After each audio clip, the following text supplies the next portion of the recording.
Mercedes Textile Limités est un novateur leader mondial en fabrication de boyaux d'incendie, de pompes à incendie et d'accessoires de lignes de boyaux. La présente vidéo explique les diverses étapes d'installation. La pompe WIC 84H, comme son nom le suggère, génère une pression d'eau de 80 livres par pouce carré et est alimentée par un moteur Honda à 4 temps. Le corps de pompe et ses diverses composantes, qui rendent la pompe unique, sont le fruit des efforts que déploie Mercedes Textile pour répondre aux demandes des professionnels forestiers pour lutter contre les incendies de forêt. Comme il s'agit d'un moteur à 4 temps, l'essence et l'huile sont séparées. Il importe donc de s'assurer qu'il y a suffisamment d'huile à l'aide du bouchon du réservoir d'huile. Le moteur utilise une huile ordinaire 10W30. Si l'on a recours au réservoir interne de carburant, il faut ensuite s'assurer que celui-ci contient suffisamment de carburant. Comme ce réservoir est coudé, pour ajouter une quantité maximale de carburant, il pourrait être nécessaire d'incliner légèrement le moteur afin de libérer toute poche d'air qui pourrait prendre la place du carburant. La pompe utilise de l'essence sans plomb ordinaire. La pompe WIC 84H est dotée d'un raccord de carburant à distance optionnel. Pour fixer le raccord, il faut premièrement ouvrir la valve d'air du réservoir. La canalisation de carburant doit ensuite être amorcée en raccordant le bouchon de réservoir à distance et en comprimant la poire d'amorçage jusqu'à ce qu'une petite quantité de carburant s'échappe de la canalisation. Comme le bouchon du réservoir à distance est utilisé, le bouchon standard est retiré. Il faut ensuite débrancher la canalisation de carburant afin de visser le bouchon très serré, pour ensuite rebrancher la canalisation. Le réservoir de carburant à distance doit être de niveau ou de préférence légèrement surélevé par rapport à la pompe. Pour que le carburant parvienne au carburateur, il faut déprimer la poire d'amorçage jusqu'à ce que le carburant se mette à circuler et que les bulles d'air soient éliminées. Il faut en premier lieu choisir une source d'eau appropriée. Il peut s'agir d'un ruisseau, d'un étang, d'un lac ou d'une piscine.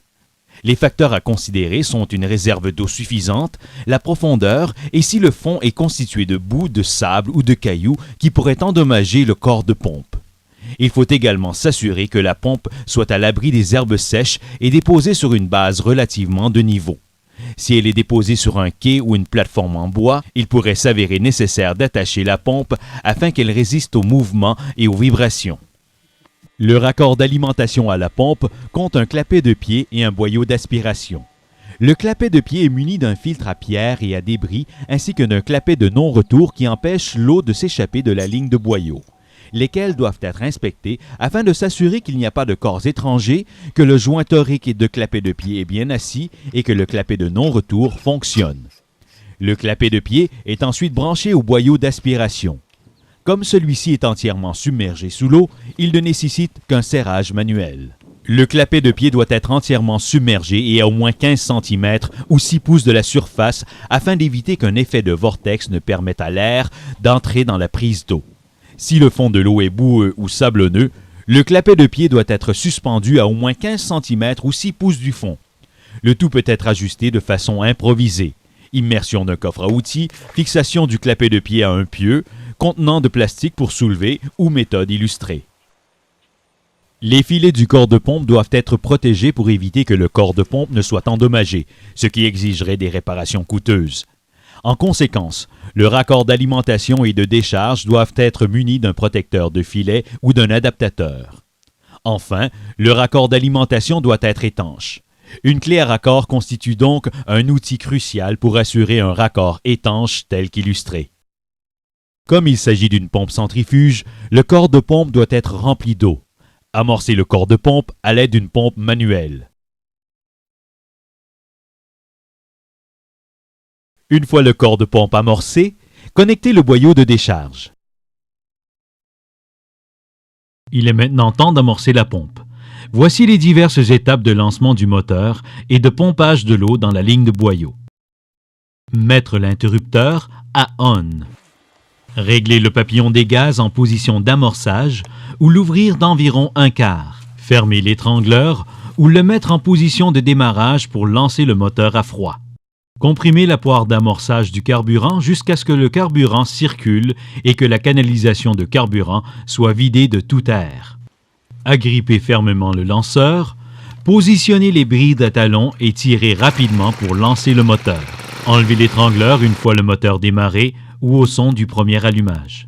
Une fois que le moteur tourne, réglez le papillon des gaz en position de ralenti pendant au moins 1 minute pour chauffer le moteur. Ensuite, augmentez la vitesse du moteur. L'embrayage s'engagera et le pompage de l'eau débutera. Quand vous êtes prêt à arrêter la pompe, une période de refroidissement d'au moins 2 à 3 minutes est importante pour permettre au moteur de refroidir. Une fois le moteur refroidi, réglez l'interrupteur à off, ou si la pompe doit être transportée ou rangée, débranchez la canalisation de carburant afin de permettre au carburateur de purger le carburant résiduel. Lors du débranchement du boyau de décharge, il importe de prévenir que l'eau n'éclabousse le moteur chaud. En conséquence, il pourrait être nécessaire de limiter la contrepression, soit en serrant le boyau à l'aide d'un étrangleur de boyau ou en pliant le boyau avant le débranchement. Pour déconnecter le boyau d'aspiration, utilisez la clé de raccord pour détacher le raccordement, puis dévissez soigneusement jusqu'à ce que le tuyau d'aspiration puisse être enlevé. Soulevez la pompe du côté opposé au silencieux et en vidangez l'eau en penchant alternativement les prises d'alimentation et de décharge. Prendre les précautions nécessaires pour ne pas toucher au silencieux. Bouillant, celui-ci pourrait causer de graves brûlures. Finalement, videz l'eau du boyau d'aspiration et s'assurez également que tous débris sont complètement enlevés de la soupape d'aspiration. Pour visionner une vidéo sur les caractéristiques et les avantages, cliquez sur les vidéos de produits annoncés dans le menu principal. Pour trouver le distributeur le plus proche, cliquez sur « Communiquer avec nous » pour être mis en contact avec un concessionnaire ou un représentant qualifié.